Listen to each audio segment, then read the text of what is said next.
Well, hey, everybody. I really appreciate you joining us today, whether you're doing that in person at one of our campuses or connecting with us online. Either way, I am super excited that you're here. And if this is your first time with us, I truly hope that it won't be your last.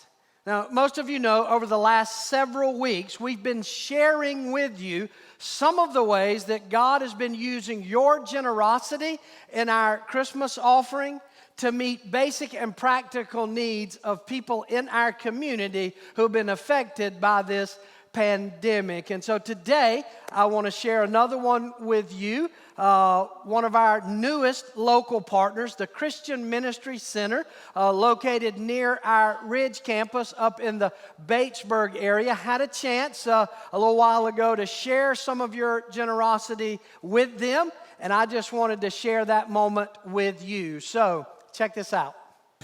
Well, hey, Cedar Creek, I'm excited today to be up here at the Christian Ministry Centers with Darlene Bazemore, the director.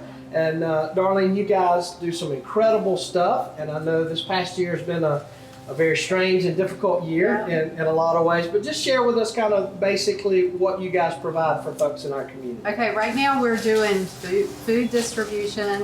We actually can't let the clients in. We used to be a client choice where they could come in and pick the food that they want, but now we're actually taking it out to their car. And we also help with utilities, water and light bills. Yeah, and I know this past year, y'all had kind of had to shut that down, but now y'all are starting that back up, and I know that is a big issue, yes. Along with food insecurity. Right. So we just want to come here today and just say thank you.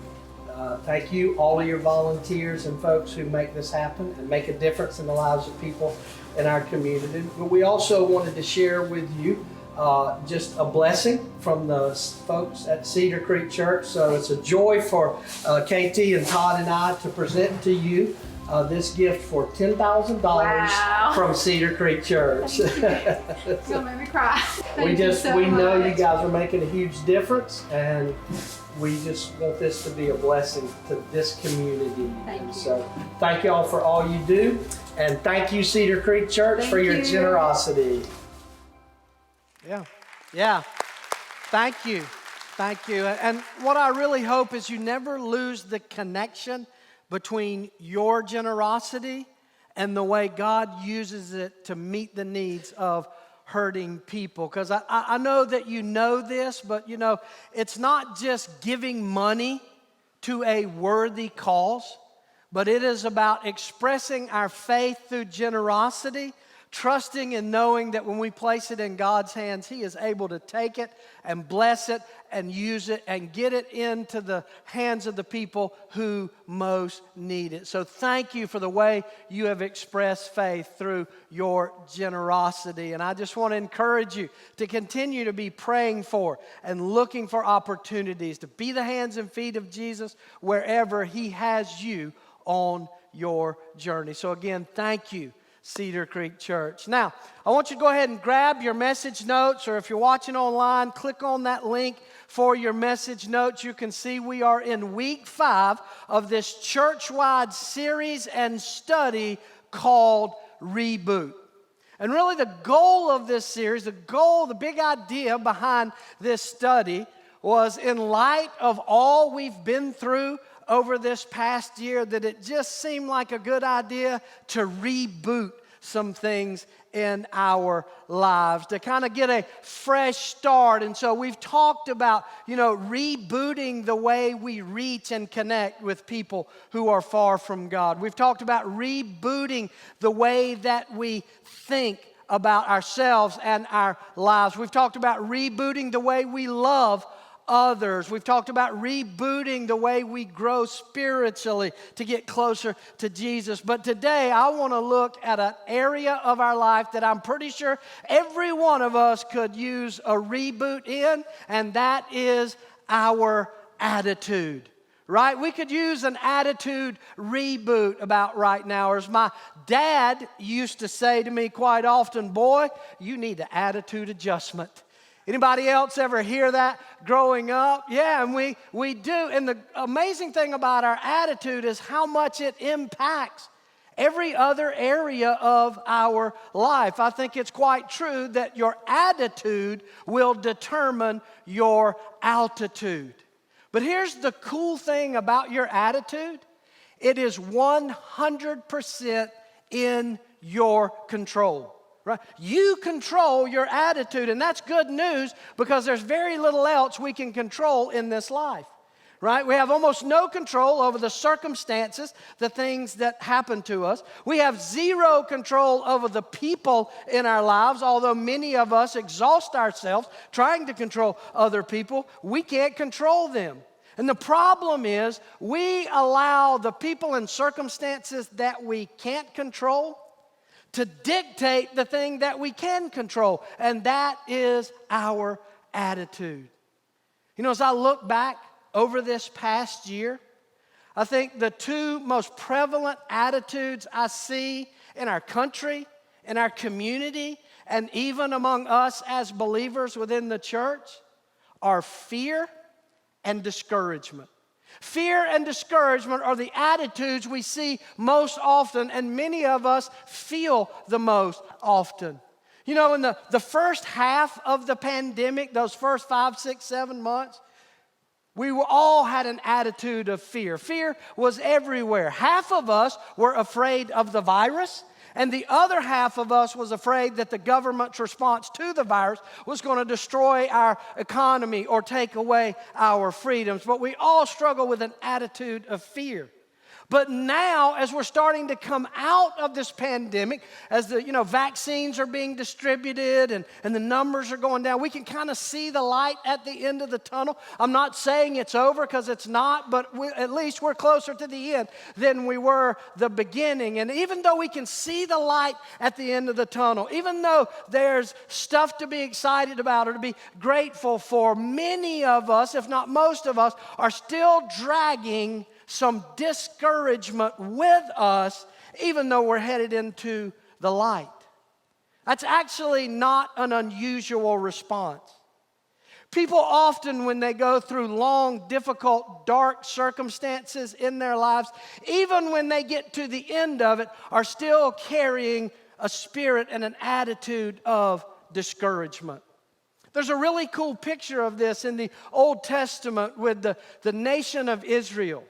They had been enslaved in Egypt for 400 years. You think this pandemic has gone on for a while. 400 years, that's all they had known is oppression and slavery. And they've been praying for God to rescue them.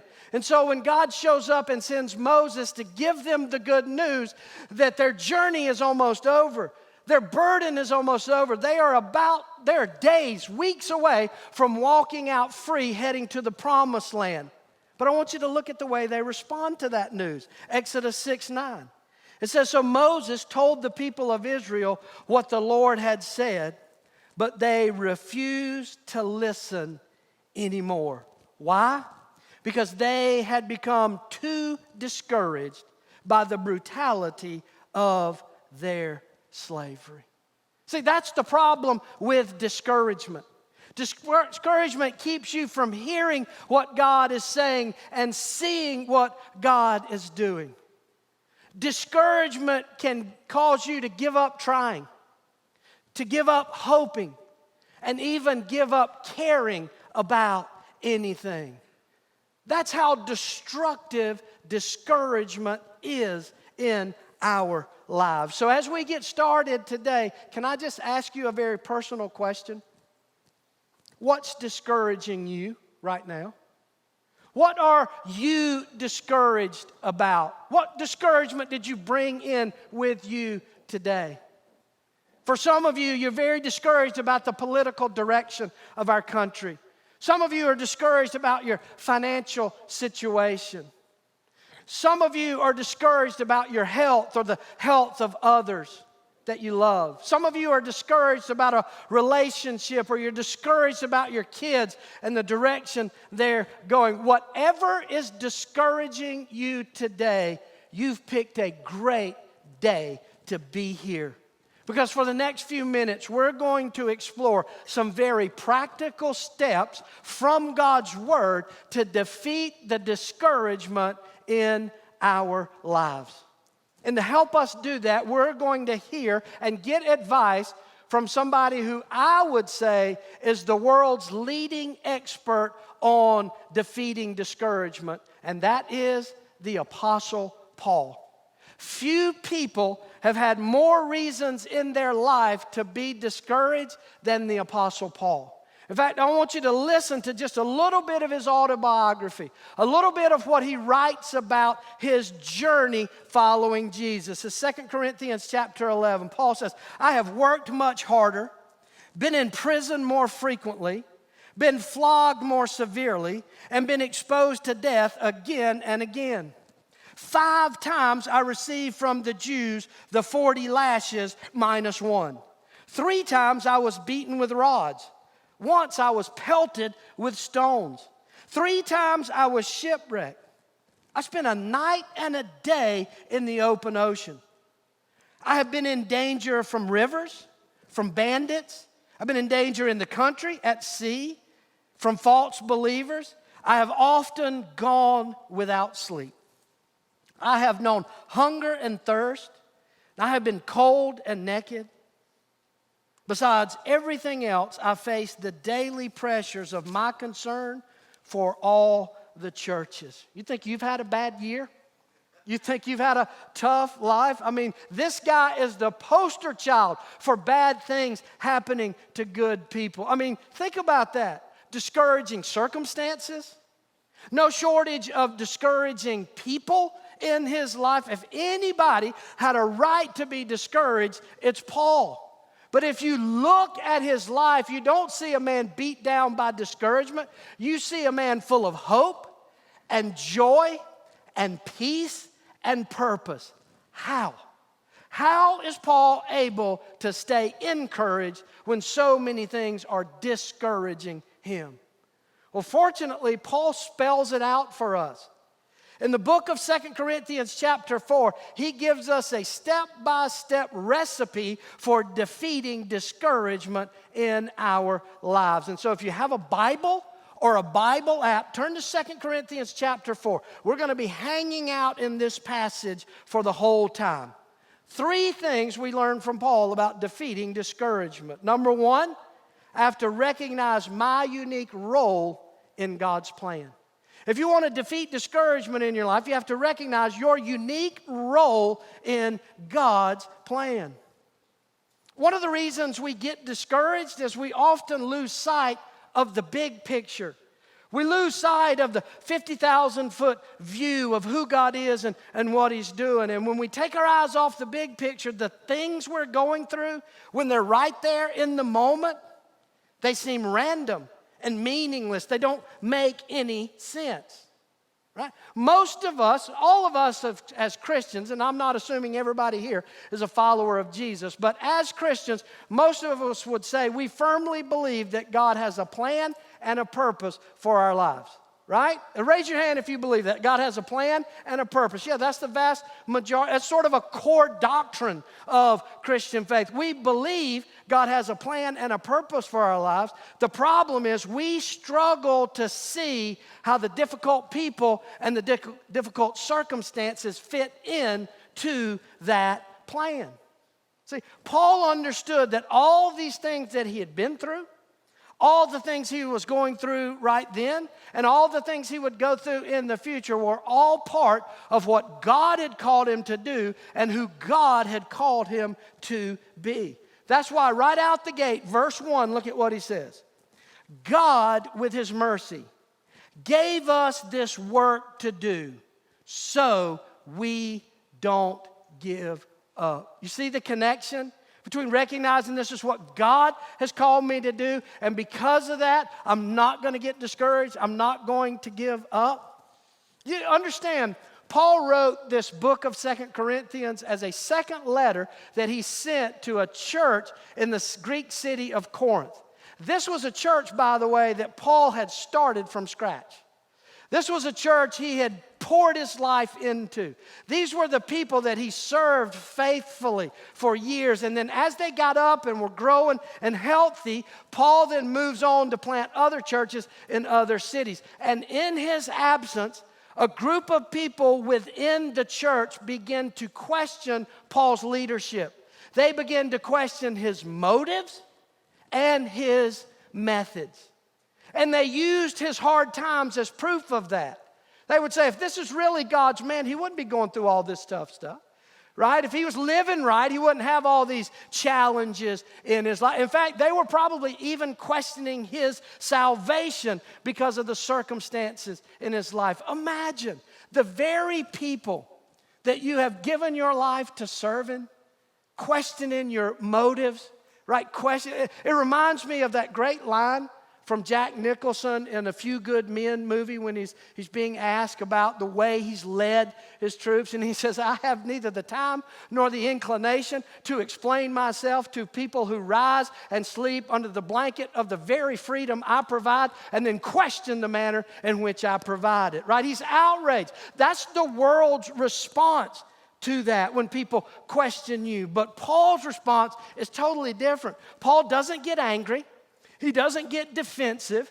He doesn't get discouraged. He just reminds himself of who he really works for and why he's doing what he's doing. Listen, I don't know why you're going through that tough time that you're going through. I don't know who's questioning you, your motives, your methods.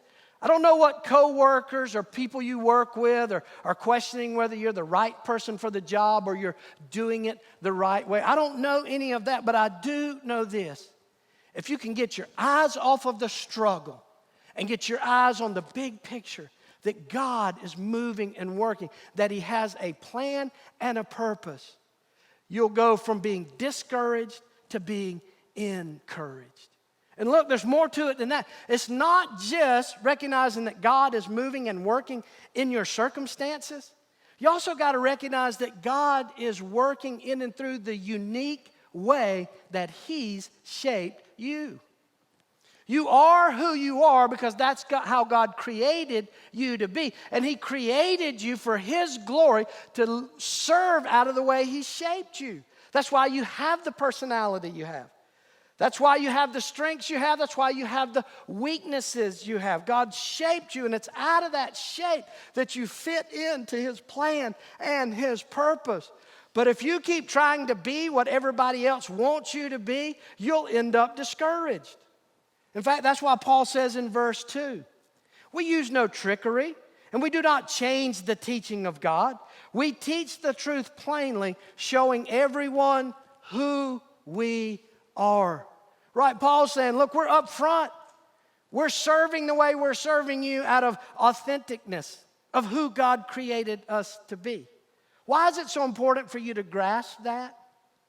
Because most of the discouragement in our lives comes from trying to be what everybody else wants us to be and do whatever everybody else wants us to do.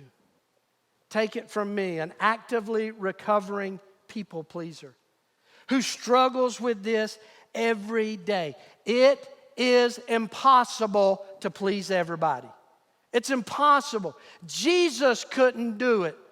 But you will continue to exhaust yourself if you run after trying to be what other people want you to be rather than being who God shaped you to be. Let me tell you, soon as you get this crowd happy and pleased with you, you've ticked this crowd off. And then you run back over and try to get this crowd happy with you and you get them happy. Now they're ticked off again. And it is an exhausting journey to try to make everybody happy instead of being who God created you to be, so you can do the things He created you to do. If you'll just recognize God's plan and your unique role in fulfilling that plan, I promise you'll have less discouragement in your life. But here's the key. That don't happen unless you're able to get yourself out of the way.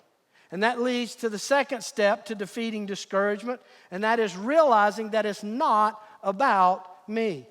You have to realize that it's not about me.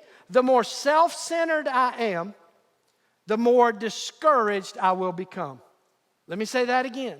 The more self-centered I am, the more discouraged I will become. Now that seems counterintuitive, right? Because it feels like if I make my life about me, I do what I want to do, I focus on me and my needs, then my circumstances will be better and I'll be less discouraged. But God's kingdom is turned upside down. It works completely differently. That's why Jesus said, you want to experience life? Then stop trying to hold on to the life you want and give your life for what I have called you to do. But you got to get yourself out of the way. Paul understood this. Notice verse 5. He says, our message is not about ourselves. It is about Jesus Christ as the Lord. We are your servants for His sake. Why does this matter? This is so important. Don't miss this. If Paul was all about Paul, then the rejection of those in the church he started, he would take that personally, right? If he was all about his method, his message, all about his performance as a church planner, then he would be discouraged by that rejection. But because he realized his life is not about him, his life was about Jesus. His message was not about his ability to perform, but about the message Jesus shared. Then all of a sudden, he doesn't take it personally. They're not rejecting him. They're rejecting Jesus. If your life is all about you, the more personal you're going to take everything. If you try to make the universe revolve around you, then you're going to be discouraged by every unkind word spoken about you. If it's all about you, you are going to be discouraged by every critique or criticism. If you make it all about you, every post on Facebook is going to rock your emotional world. But if you'll make your life about Jesus, if you'll make it about Him, then not only will critiques and criticisms or people pointing out your weaknesses and flaws, not only will that not make you discouraged, it will make you grateful for those weaknesses, those faults, and those flaws. Because that's where God uses you. Paul puts it this way, verse 7. He says, we are like clay jars in which this treasure is stored. The real power comes from God and not from us. Paul intentionally used this analogy of clay jars because everyone who read this letter, everyone who heard it, would automatically know exactly what he's talking about. Because clay jars in the first century were unbelievably common. The poor, the middle class, the rich, everybody had clay jars, and they were incredibly fragile. Unlike the clay pots we have today, which get a glazing and are cured in an oven, a kiln, these were just lumps of clay that had been molded in the shape of a bowl and just set out in the sun to dry. And so they were easily broken. They were considered disposable. Nobody went around showing off their clay pots. It was not like your grandmother's fine china. Probably the closest thing to describe it to here in our culture might be like a paper plate, right? You know, paper plates are common. You know, you don't focus on the plate. You don't try to impress people with your paper plates when you have them over. And so when Paul says we are like clay jars, what he's saying is we're like paper plates. It's not about the plate. It's about the meal on the plate. It's about who Jesus is, what He has done. We're just a vessel, a temporary vessel for right now. I think the other thing we need to remember about these clay jars is how easily they are cracked and broken, right? And what Paul is saying, it's in our cracks, it's in our brokenness that God's power is most often seen. You don't help people through your strengths and having it all together or pretending that you do. I don't try to stand up here and make you believe my life is perfect, my marriage is perfect, my kids are perfect. You already know the reality. I try to share often out of my weaknesses, because if I share out of my strengths, you'll just sit there and go, well, I could never do that. But if I share out of my brokenness, you go, maybe God can use me too. Maybe God can work through me. That's why Paul says, I will boast all the more about my weaknesses, because in my weakness, God's power is best seen. But here's the problem. The more you make life about you, your image, what everybody else thinks, the more time and energy you're going to spend trying to hide and pretend and pose. And let me just tell you, not only is that life discouraging, it is exhausting. But the more you make your life about God's power, the more you can not only relax in your limitations, but the more you will allow God to use your brokenness to encourage others and to point them not to you, but to Jesus. If you want to defeat discouragement, you got to realize your unique role in God's plan. You got to recognize or realize that it's not about you. And then number 3, you have to renew daily your focus on eternity. To renew daily my focus on eternity. Defeating discouragement is not just about recognizing that God is moving and working in my life and in my weaknesses, in my past, in my present, and my future. But it's also about recognizing that as a Christ follower, our future is an eternal future. Life on this earth is not all that there is. You know, right after Paul paints this word picture of us being like cheap clay jars that hold a treasure, he then writes those words from this chapter that we're so familiar with. It's right after talking about being a clay jar that Paul says, therefore we are hard pressed on every side, but we're not crushed. We are perplexed and confused, but we're not discouraged. We're persecuted, but we're not abandoned. We are struck down, but we are not destroyed. How? How is that possible? Look at what he says, verse 16. He says, that is why we never give up. Though our bodies are dying, our spirits are being renewed every day. How do you renew your spirit every day? Well, I can tell you this. It doesn't come from trying to wake up in the morning and talk yourself into a positive attitude. It doesn't come from standing in the mirror and quoting daily affirmations, trying to pump yourself up. It comes from focusing on eternity and seeing everything in your life in light of that eternity. I love what Paul says in verse 17 and 18. He says, for our present troubles are small and won't last very long. Press pause right there. Remember, this is the guy that we read about at the beginning of the message. This is the guy who'd been through all. How in the world can he call those struggles small and short term? I'll tell you why. Look at what he says. Yet they produce for us a glory that vastly outweighs them and will last forever. So we don't look at the troubles we can see now. Rather, we fix our gaze on things that cannot be seen. In other words, Paul is saying, look, you can endure the impossible if you will focus on the invisible. You can endure the impossible when your focus is on the invisible. And listen, I know when you're going through that dark tunnel, I know that sounds like some kind of petty, super spiritual, churchy, flippant saying. I know how those words sound when you are in the dark, dark tunnels of oppression and depression and loss and grief. I know it's like when you're going through a hard time and somebody says, well, remember, whatever doesn't kill you makes you stronger. You hate to hear that. I mean, it's true, but it's not what you need to hear. And I want you to understand when I say you can endure the impossible by focusing on the invisible, I'm not minimizing your pain. I'm not minimizing the struggle you're going through.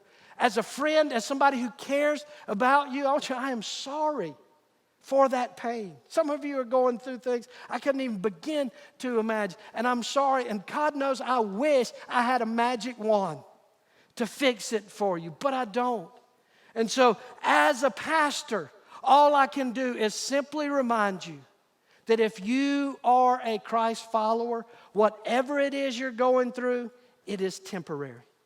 Even if it walks with you to the day of your death, it is temporary because you will live for eternity.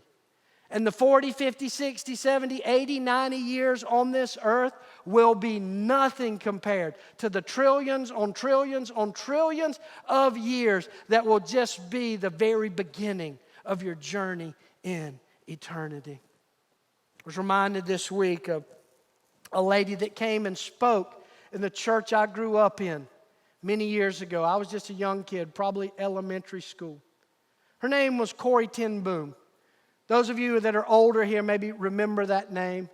As a young Christian child growing up in Holland, she and her family were captured by the Germans. They were thrown into the concentration camp. She lost both her parents. She lost her sister. And as she stood on the stage of that church and described the horrors of her childhood and her life, what her story did not match her countenance.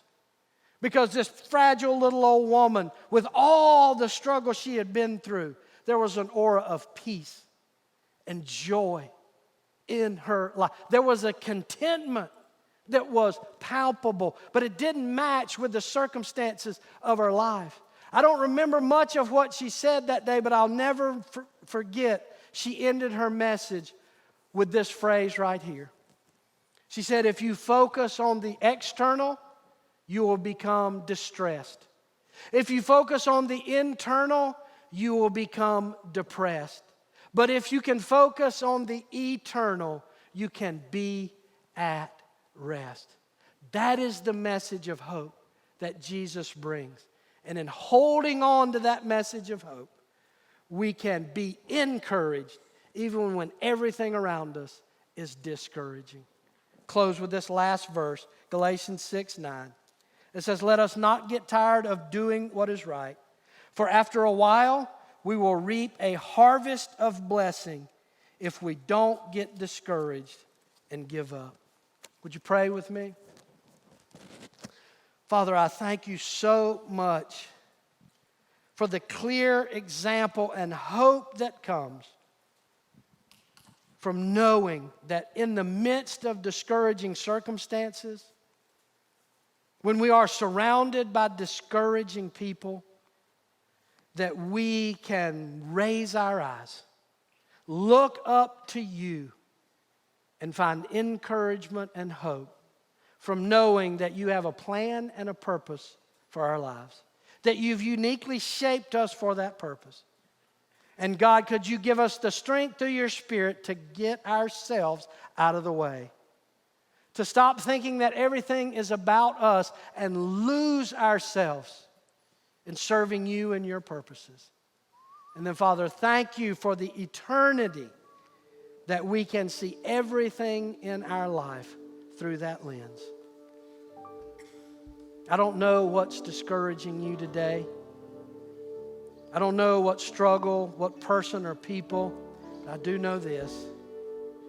God wants you to be encouraged, to keep on keeping on with your eyes on Him and your heart pursuing His purposes and not your own. So Jesus, move among your people, all over all of our campuses, to all the folks who are watching online. Would you help us take that next step to defeating the discouragement that the enemy uses so much? In Jesus' name, amen.